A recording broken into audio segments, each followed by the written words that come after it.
The hours after Johnny Depp had left the boutique felt like a blur to Celeste.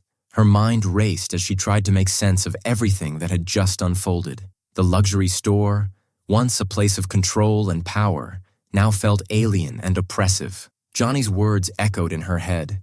"You'll see me again soon." But why? Why had he come here, of all places? What did he want from her? The questions twisted inside her, gnawing at her resolve.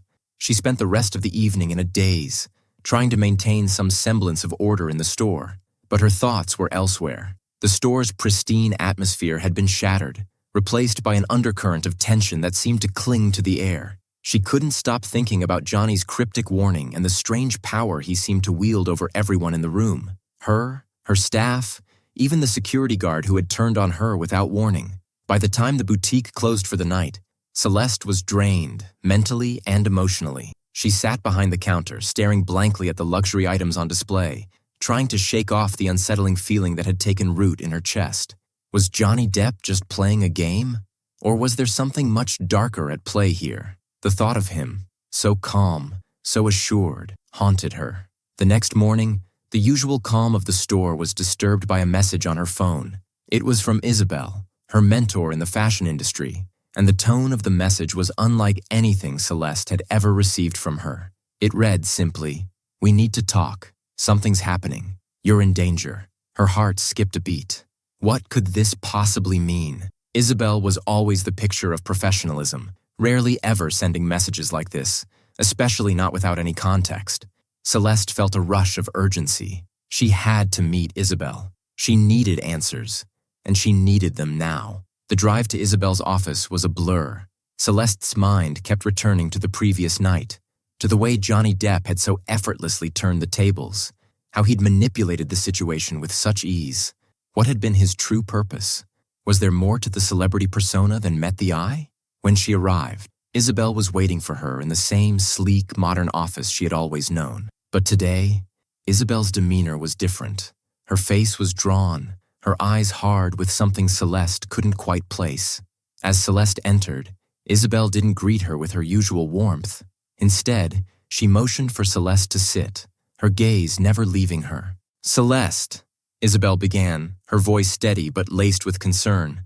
"I've been following what happened at your boutique. Johnny Depp, he's not just a celebrity. He's part of something much bigger than you could ever imagine." Celeste's stomach tightened. "What do you mean?" "He's a famous actor, Isabelle. Everyone knows who he is."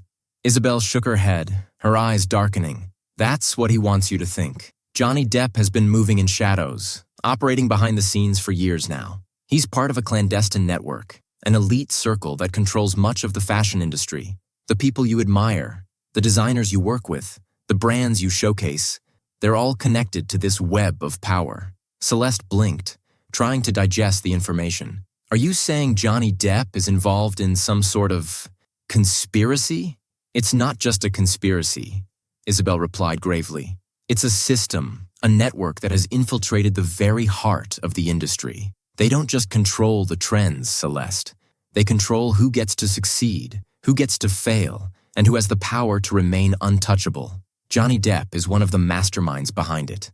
The weight of Isabelle's words sank into Celeste like lead. She had spent her entire career in the luxury world, believing that talent and hard work were the only things that mattered. But now, the foundation beneath her seemed to crumble, revealing a dark, hidden world where power and manipulation ruled everything. "So, what does this mean for me?" Celeste asked, her voice shaky. Isabelle leaned in, her face serious. "It means that you've caught his attention. Johnny doesn't just walk into stores for the fun of it. He's watching you, Celeste. And it's not just you. He's watching everyone who might be a threat to his empire. And if he's taken an interest in you, well, you need to be careful. There's no telling what he might want from you, but I can promise you one thing. Once you're in his sights, there's no going back." Celeste's mind raced.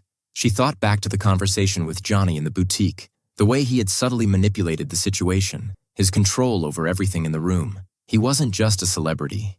He was a puppet master, pulling strings in ways Celeste couldn't even begin to understand. "I can't let this go," Celeste muttered, more to herself than to Isabelle.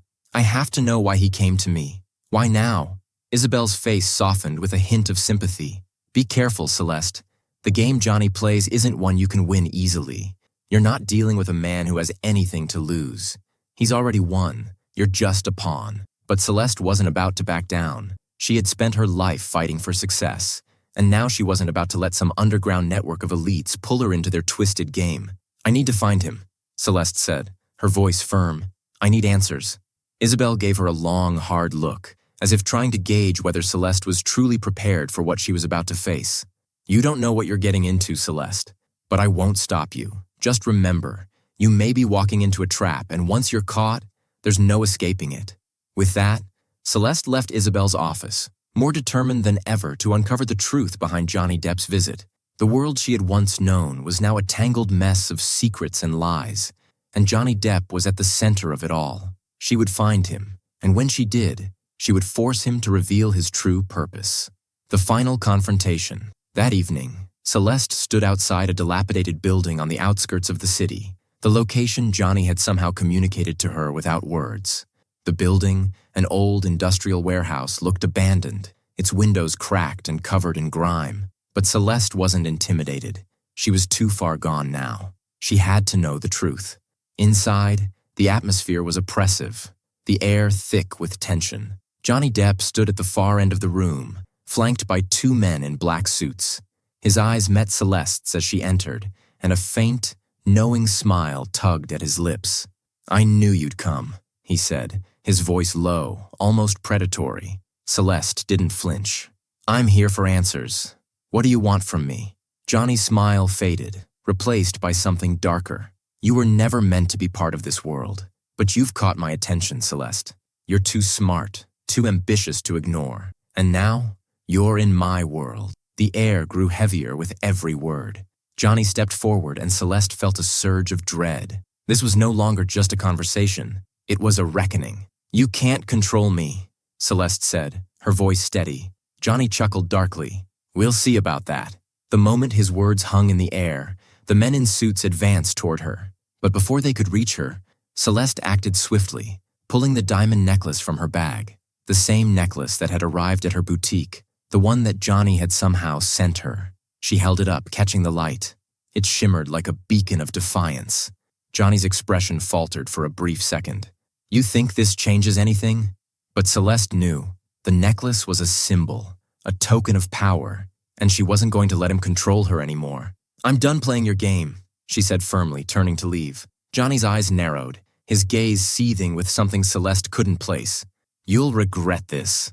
But as she stepped out into the night, the world around her seemed to come alive once again.